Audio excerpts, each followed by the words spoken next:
என் நெஞ்சில் குடியிருக்கும்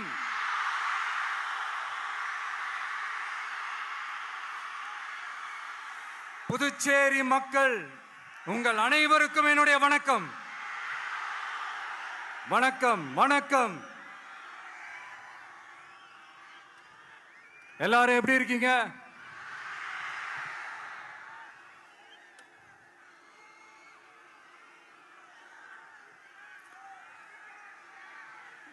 இந்த ஒன்றிய அரசுக்கு தான் தமிழ்நாடு ஒரு தனி மாநிலம், புதுச்சேரி ஒரு தனி யூனியன் பிரதேசம். அவங்களுக்கு தான் தமிழ்நாடு தனி, புதுச்சேரி தனி, இப்படிலாம் இருப்பாங்க. ஆனா நமக்கெல்லாம் அப்படி கிடையாதுங்க. நாமெல்லாம் வேறு வேறு கிடையாது. நாம் எல்லாரும் ஒண்ணுதான்.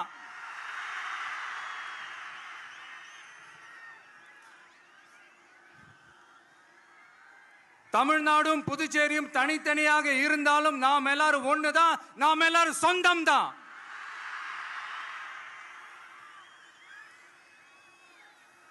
வேற வேற வீட்டுல, வேற வேற ஊர்ல, வேற நாட்டுல, வேற ஸ்டேட்ல இருக்கிறதுனால நாம் எல்லாரும் சொந்தங்கள் இல்லைன்னு ஆயிட முடியுமா? அது எப்படி முடியும்?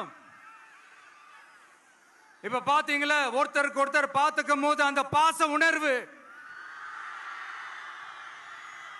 அதுதாங்க, அது மட்டும்தான். அது இருந்துட்டாலே போதும், வேற எதுவுமே தேவையில்லை.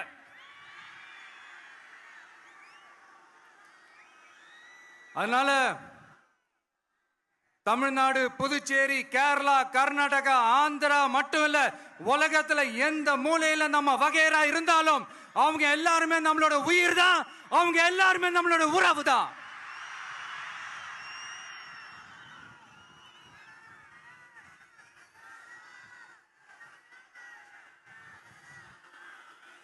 புதுச்சேரினாலே உடனே ஞாபகத்துக்கு வர்றது மணக்குள விநாயகர், அரவிந்தர் ஆசிரமம், வில்லியனூர் மாதான் சொல்லி இவங்க எல்லாரும் ஞாபகத்தில் வருவாங்க. அது மட்டும் இல்ல, மகாகவி பாரதியார் அவர்கள் இருந்த மண், பாவேந்தர் பாரதிதாசன் அவர்கள் பிறந்த மண். அது மாதிரி இன்னும் சிறப்புகளை அடுக்கிக்கிட்டே போலாம். ஆனா அரசியல்னு வந்துட்டா ஒரு முக்கியமான விஷயத்தை பத்தி நம்ம சொல்லி ஆகணும். 1977ல புரட்சி தலைவர் எம்ஜிஆர் அவர்கள் தமிழ்நாட்டில் ஆட்சி அமைச்சாங்க. ஆனா அதுக்கு முன்னாடியே 1974லயே இங்க புதுச்சேரியில அவங்களோட ஆட்சி அமைஞ்சது. அதனாலதான் அப்பவே சொன்னாங்க, நமக்காக வந்தவர் எம்ஜிஆர், அவரை தமிழ்நாட்டில் மிஸ் பண்ணிடாதீங்கன்னு நமக்கு அலர்ட் பண்ணதே புதுச்சேரி தான். அப்படிப்பட்ட புதுச்சேரியை நம்மளால மறக்க முடியுமா? அது மட்டும் இல்ல, இங்க இருக்கிற மக்கள் தமிழ்நாடு மாதிரியே புதுச்சேரி மக்களும் என்ன கிட்டத்தட்ட ஒரு 30 வருஷமா என்ன தாங்கி பிடிச்சுக்கிட்டு இருக்கிறீங்க.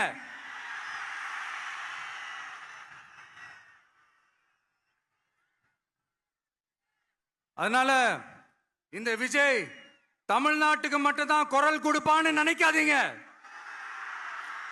அப்படி பண்ணாத தவறு. புதுச்சேரி மக்களுக்கும் சேர்த்து தான் குரல் கொடுப்பான். அது என்னுடைய கடமையும் கூட.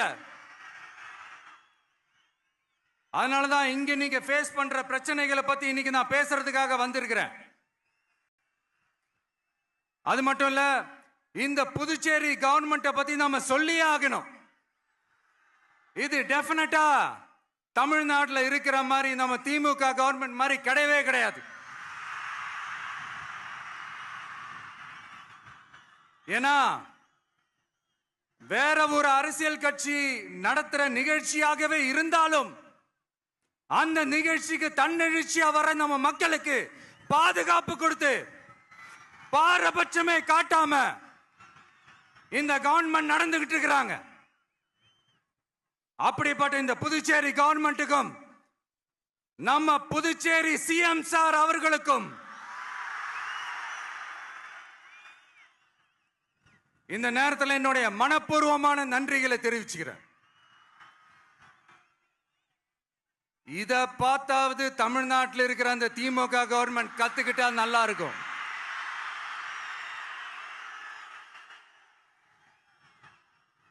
ஆனா அவங்க கத்துக்க மாட்டாங்க. பரவாயில்ல, வரப்போற எலெக்ஷன்ல 100% கத்துக்குவாங்க.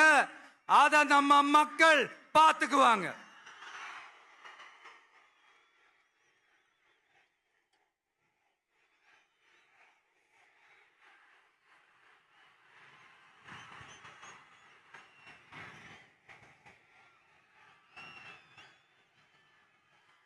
புதுச்சேரியில் இருக்கிற கவர்மெண்டோட கூட்டணி ஆட்சியில இருந்தாலும் புதுச்சேரிய ஒன்றிய அரசு எதிலையுமே கண்டுக்கல் என்றது புதுச்சேரி மக்களான உங்களுக்கு நல்லாவே தெரியும். மாநில அந்தஸ்து கோரிக்கையை மட்டுமா கண்டுக்கல, இங்க வளர்ச்சி ஏற்படவும் துணை நிக்கவே இல்லைன்னு கேள்விப்படுறோம். இந்த புதுச்சேரிக்கு இன்னும் மாநில அந்தஸ்து கொடுக்கல. மாநில அந்தஸ்து வேணும்னு கேட்டு பல முறை சட்டசபையில தீர்மானம் போட்டு ஒன்றிய அரசுக்கு அனுப்பி வச்சுக்கிட்டே இருக்கிறாங்க. இந்த வருஷம் கூட மார்ச் மாசம் 27ஆம் தேதி 2025 அன்னைக்கு ஒரு தீர்மானம் போட்டாங்க. அது மாநில அந்தஸ்து வேணும்னு கேட்டு ஒன்றிய அரசுக்கு அனுப்புற 16வது தீர்மானம். புதுச்சேரி காரைக்கால் பகுதிகளில் மூடப்பட்ட 5 மில்கள், பல்வேறு தொழிற்சாலைகளை மீண்டும் திறக்கிறதுக்கு இதுவரைக்கும் ஒரு துரும்ப கூட கிள்ளி போடல. பல்லாயிரக்கணக்கான இளைஞர்களோட வேலை வாய்ப்புக்காக எதையுமே செய்யல. இங்க ஒரு ஐடி கம்பெனி உருவாகணும்ன்ற எண்ணமே இல்ல. அத பத்தி யார் பேசினாலும் அது அவங்க காதல விழவே விழல. இங்க ஒரு அமைச்சரை ஊழல் குற்றச்சாட்டுல பதவி விட்டு நீக்கப்பட்டு அந்த இடத்துக்கு இன்னொருத்தரை நியமிச்சு 200 நாள் ஆச்சு. இன்னும் அவருக்கு ஒரு இலாக்காவே தரல. இந்த செயல் சிறுபான்மை மக்களை அவமானப்படுத்துறதுன்னு அந்த மக்களே சொல்றாங்க. புதுச்சேரியோட முக்கிய அங்கமாக இருக்கிற காரைக்கால், மாகே, ஏனாம் பகுதிகளில் எல்லாம் முன்னேற்றமே இல்லைன்னு அந்த பகுதி மக்கள் சொல்லிக்கிட்டே இருக்கிறாங்க. குறிப்பா காவிரியோட கடைமடை பகுதியான காரைக்காலை மொத்தமா கைவிட்ட மாதிரி தான் இருக்குது. இது எல்லாமே முன்னேற்றம் அடையணும். டூரிஸ்ட் பிளேஸ் ஆன புதுச்சேரியில போதுமான அளவு பார்க்கிங் வசதி இல்ல, போதுமான அளவு கழிப்பறை வசதி இல்ல. இதெல்லாமே மேம்படுத்தணும். புதுச்சேரி கடலூர் மார்க்கமான ரயில் திட்டம் வேணும்ங்கிறது நீண்ட கால கோரிக்கை. புதுச்சேரி மக்களுக்கு ஒன்னே ஒண்ணுதான் சொல்லணும், இந்த திமுகவை நம்பாதீங்க. அவங்களுக்கு உங்களை நம்ப வச்சு ஏமாத்துறது தான் அவங்க வேலையே. நான் சொன்ன பல கோரிக்கைகளை எல்லாம் தீர்த்து வைக்கிறதுக்கு நம்ம புதுச்சேரி கவர்மெண்ட்டுக்கும் அதோட மக்கள் திட்டங்களுக்கும் ரொம்ப அக்கறையா உண்மையா துணை நிக்கணும். தமிழ்நாட்டை ஒதுக்குற மாதிரி புதுச்சேரியும் ஒதுக்க கூடாதுன்னு நாங்க கேட்டுக்கிறோம். கிட்டத்தட்ட 20 லட்சம் பேர் வாழ்ற யூனியன் பிரதேசமான புதுச்சேரி மத்திய நிதி குழுவில் இடம்பெறவில்லை. அதனால் மாநிலங்களுக்கான நிதி பகிர்தல் அடிப்படையிலும் யூனியன் பிரதேசங்களுக்கான நிதி பகிர்தல் அடிப்படையிலும் புதுச்சேரிக்கு நிதி ஒதுக்கப்படுவதில்லை. அதனால ஒவ்வொரு ஆண்டும் புதுச்சேரிக்கு தோராயமாகவே மத்திய அரசு நிதியை விடுவிக்கிறது. அந்த நிதியும் அரசு ஊழியர்களின் சம்பளம், ஓய்வூதிய தொகை உள்ளிட்ட திட்ட செலவுகளுக்கே சென்று விடுவதால் மீத தேவைக்கு வெளிச்சந்தையிலும் கடன் பத்திரங்களை கடன் வாங்குகிறது புதுச்சேரி. இந்த நிலைமை மாறணும்னா ஒரே வழி, மாநில அந்தஸ்து நம்ம புதுச்சேரி மக்களோட பல்லாண்டு கால கோரிக்கை. புதுச்சேரிக்கு போதுமான நிதி வரத்து இல்லாததுனால வெளியே கடன் வாங்க வேண்டியதா இருக்கு. புதுச்சேரியோட கடனை குறைச்சு தற்சார்பு பொருளாதாரத்தை வளர்த்தெடுக்க திட்டங்கள் வகுக்கப்பட வேண்டும். மாநில அந்தஸ்து வாங்கினா மட்டும் போதாது இல்லையா, தொழில் வளர்ச்சியும் தேவையாச்சே. புதுச்சேரி தென்னிந்தியாவின் முன்னணி இண்டஸ்ட்ரியல் ஹப்பாக மாற்ற எல்லா முயற்சிகளும் எடுக்க வேண்டும். இந்திய அளவில் ரேஷன் கடைகளே இல்லாத மாநிலம் புதுச்சேரி தான்.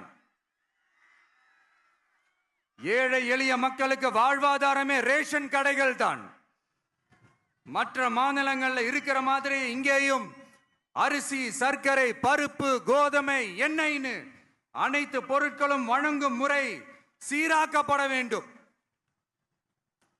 கடைசியா மீன் பிடிக்க செல்லும் காரைக்கால் மீனவர்களை அடிக்கடி கைது செய்யும் இலங்கை கடற்படை அவர்களின் படகுகளையும் பறிமுதல் செய்து விடுகிறது. அதனால் நீண்ட போராட்டங்களுக்கு பிறகு அவர்கள் விடுவிக்கப்பட்டாலும் படகுகள் கிடைக்காததால் படு மோசமான நிலைக்கு தள்ளப்படுகின்றனர். இந்த நிலை மாற வேண்டும். நான் மறுபடியும் சொல்றேன், இந்த விஜய் புதுச்சேரி மக்களுக்காகவும் எப்பவும் துணை நிற்பான். வரப்போற புதுச்சேரி தேர்தல் களத்துல நம்மளுடைய தமிழக வெற்றி கழகத்தின் கொடி பட்டொளி வீசி பறக்கும். கான்பிடென்டா இருங்க, நல்லதே நடக்கும். வெற்றி நிச்சயம். மீண்டும் சந்திக்கும் வரை நன்றி, வணக்கம்.